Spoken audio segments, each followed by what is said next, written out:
मैं डिसाइड कर लिया था, पर बेटा हमें ऐसा लगता है कि शिवाय तुमसे इतना प्रेम करता है कि अगर ये बात तुमने उसे शादी के बाद भी बताई तो कोई फर्क नहीं पड़ेगा। मुझे नहीं पता था शिवाय कितनी देर हो जाएगी। सॉरी।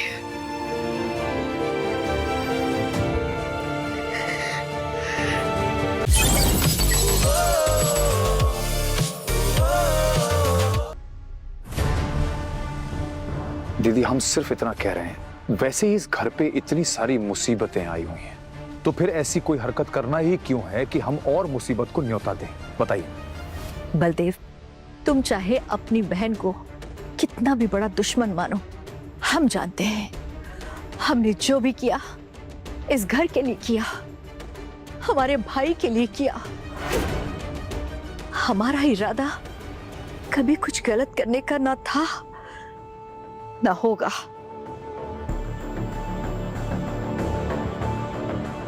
दीदी हम बस इतना जानते हैं कि इस वक्त इस घर में सब गलत हो रहा है और हम उस गलत को सही करने में जरा सा भी सक्षम नहीं हो पा रहे हैं और यह बात हमें खाई जा रही है।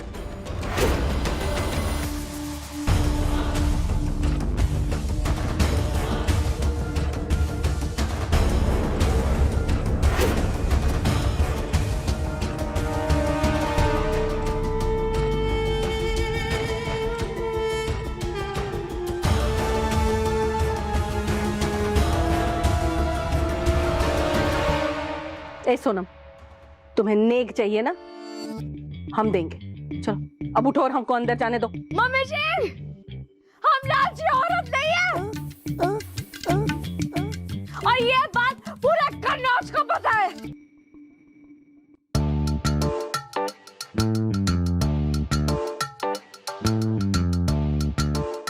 और ये गृह प्रवेश तो हम होने नहीं देंगे, हर किसे होने देंगे। हम पत्थर की लकीर है मम्मी जी, हमें यहाँ से कोई नहीं मिटा सकता। माँ, अरे माँ माँ माँ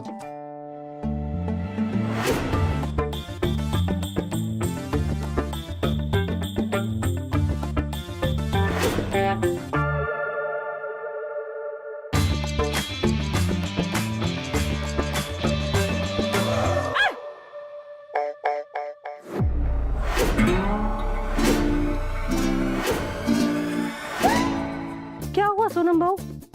अरे हमारी नई बहू आई है, छोटी बहू आई है, हम तो बस सफाई करने के लिए झाड़ू निकाले थे। अब नई बहू घर में आ रही है तो चौखट की सफाई तो जरूरी है ना। चलो हटो, घर और चौखट साफ होना चाहिए। माँ माँ माँ पे भी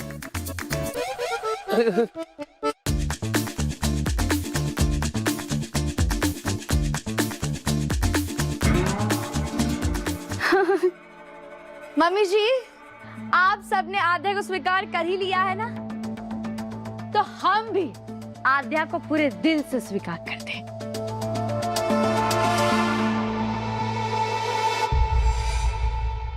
चलिए मम्मी जी, आध्या के स्वागत की तैयारियां करते हैं। Let's go. चलो चलो सूरज जी। अरे इतना जल्दी तो मौसम मिजाज नहीं बदलता जितना जल्दी आप पार्टी बदल लेती है सोनम जी।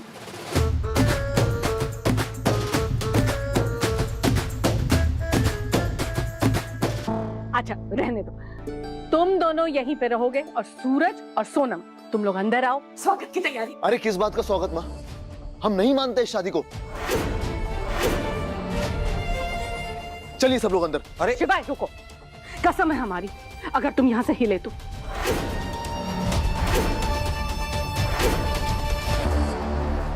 बड़ा तू, चलो तुम दोनों आओ, स्वागत की तैयारी करेंगे। आओ सूरज, सोनम। हाँ आ रहे हैं माँ, कसम दे के गई है माँ। हमारे दिमाग में क्या प्लानिंग चल रही है ना सूरज जी, ये सब हम नहीं जानते हैं।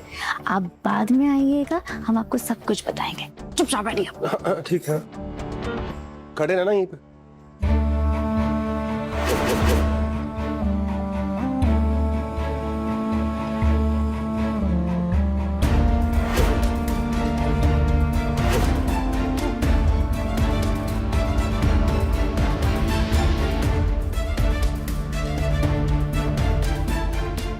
अरे सोनम जी बताइए ना। अरे सोनम जी बता दीजिए ना आपके दिमाग में क्या चल रहा है। फिर बात कीजिए। अभी वहां तो आप चौखट पे लेट गई थी कि आद्या और शिवाय को अंदर नहीं आने देंगे। अब इतना जल्दी आपका हृदय परिवर्तन भी हो गया। थोड़ा सब्र रखिए, आपको सब कुछ पता लगेगा। 2 मिनट रुकिए। ये कलश कहाँ है? हट। अरे हटो यार। चावल कहाँ है? चावल वो रखे।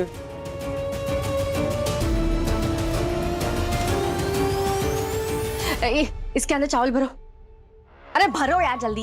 ये सोनम जी क्या कांड करने वाली है वाह। क्योंकि आप जब भी कभी ऐसा कुछ करती है ना, घर में या तो महासंग्राम होता है या माँ का बीपी बढ़ जाता है। तो आज दोनों होते हुए देखिए। जल्दी चावल भरिए। तो भर रहे हैं। अरे पूरे ऊपर तक भरिए। अरे भर रहे हैं सोनम जी, भर रहे हैं। हमें चुप कराएंगी, खुद तेज तेज बोलेंगी। ये लीजिए। वो गौरी सदन ना दिखने में एक आलीशान मकान है, पर वो मेरा कभी घर नहीं बन पाया। मम्मी पापा झगड़े में इतना बिजी रहते थे ना शिवाय, कि उनके पास मुझे देने के लिए वक्त नहीं था। मुझे मेरे मम्मी पापा से वक्त चाहिए था, प्यार चाहिए था, जो मुझे नहीं मिला।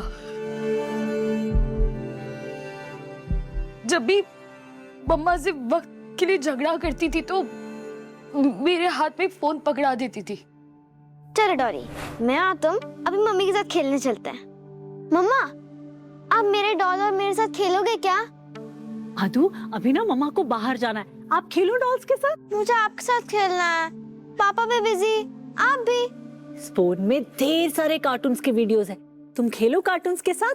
मम्मा यूं गई और यूं आई, ओके?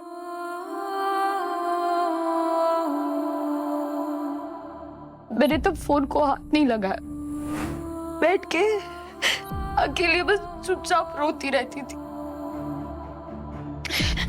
फिर एक दिन ना शिवाय मुझे घुटन हुई। मुझे इतनी घुटन हुई कि मैंने वो फोन उठा ली और तब से ये सोशल मीडिया की जर्नी शुरू हुई।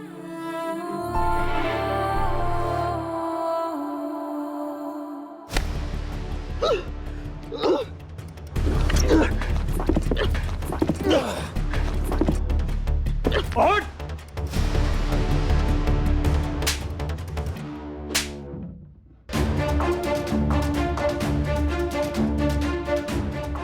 क्या लगा था तुझे? तुम लोग मेरी बेटी के साथ कुछ भी करोगे, मैं तुम दोनों को छोड़ दूंगा। बता तेरा दूसरा साथी कहाँ है, वरना तेरी कहानी यहीं समाप्त कर दूंगा। बता। नहीं बताएं, जो करना कर लीजिए, नहीं बताएं। नहीं बताएगा तो नहीं बताएगा। रुक जाइए बंदे जी। आपको मैं मारना है ना, मार दीजिए, जान से मार दीजिए हमें। लेकिन सच ये है, जो कुछ भी हो रहा है ना, ये हमने नहीं किया बलदेव जी, ये हमसे करवाया जा रहा है। यकीन कीजिए हमारा। किसने करवाया? बोल किसने करवाया?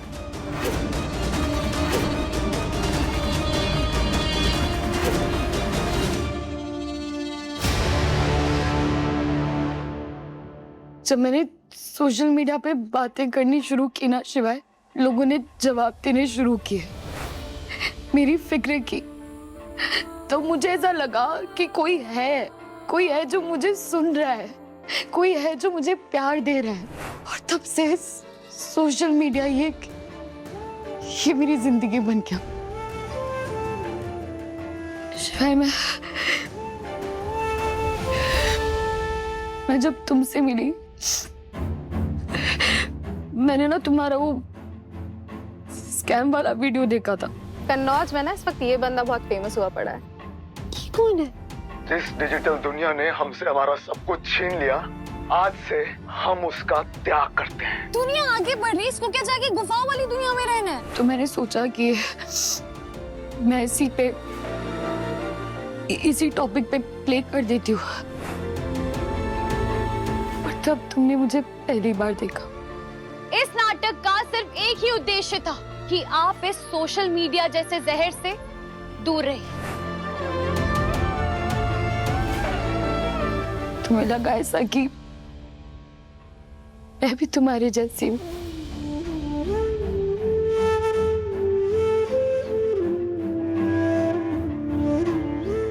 मुझे पता है तुम बहुत नाराज हो,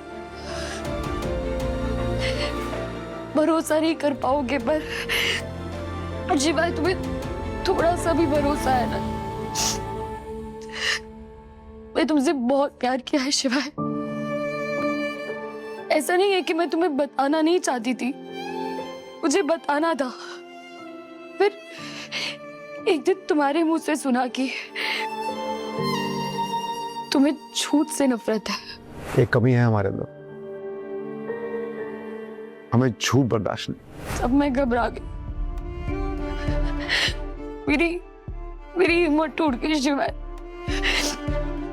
मुझे नहीं समझ आया कि अब मैं क्या करूं, अब मैं तुम्हें कैसे बताऊं। मतलब शायद मैं ना किसी मौके का इंतजार कर रही थी कि कोई सही वक्त आएगा तब मैं शिवाय को जाके बता दूंगी। मैं डिसाइड कर लिया था, पर बेटा हमें ऐसा लगता है कि शिवाय तुमसे इतना प्रेम करता है कि अगर ये बात तुमने उसे शादी के बाद भी बताई तो कोई फर्क नहीं पड़ेगा। मुझे नहीं पता था शिवाय कितनी देर हो जाएगी। सॉरी।